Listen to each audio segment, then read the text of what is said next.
Hello, my lovely ones. I just came down for the morning check and I found Flo in the place of peace. So you can see that's a different thing. It's a different quality of a thing from sleeping. She's not asleep. It's a different quality of a thing from just doing a bit of standing still Olympics. She is in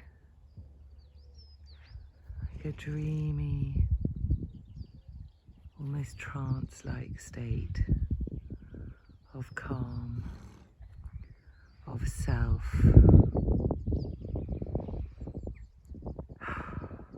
of peace.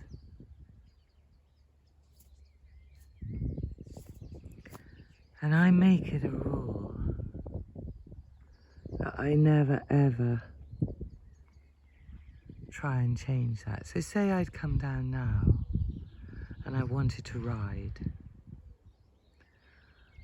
I wouldn't march in and think, oh, she's got all day to sit around in the place of peace and I need to ride, so I'm going to wake her up and I'm going to do the groundwork and I'm going to get on. I wouldn't think that. I think I'll join her here,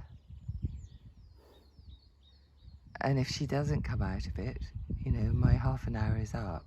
We'll ride another day. I think to some horse people that would sound really mad. But what I care about with my horses is I care about connection, I care about relationship, and I care about trust. And one of the elements of trust, I truly believe, is knowing that the other person is on your side, knowing that the other person gets you. And if she's telling me that place of peace is where she is that day, I'm not going to trump that with my human sense of entitlement. I can ride her just as easily tomorrow. And by stepping into this place of calm and meditation and peacefulness with her, I actually give myself a much greater gift than a ride, because I build our relationship. I dig those foundations a little bit deeper.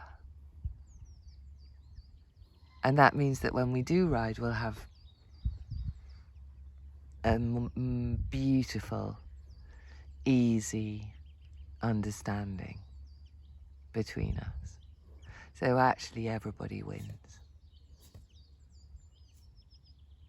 And the funny thing is, this is one of those things which I completely take for granted. We just do not interrupt place of peace. No, we don't, do we, Flo? We always change our plans if our horses are telling us that they need something else than the thing that we were planning to do. We always do that, all of us. The posse does it, I do it. We don't even have to have a discussion about it. I suddenly think, actually, for most people that would feel a little bit odd or seem a little bit odd. But, you know, if you change one thing about your horsing journey, it could be that. And I think you're liberating yourself, you're offering something beautiful to your horse, you're going with the grain of life with a horse rather than against it. And I don't know if I've ever even really spoken about this because it's so much part of our daily existence. But I just saw Flo standing here and she was doing such a brilliant place of peace. And it occurred to me that we always step into that with them, rather try and make them do what we would like. Oh, she's got a little scratch in her scratch. And you bring, oh, she's coming out of it. Yes, okay, you off. I think she's telling me I've done enough video. All right, my lovelies, happy Friday.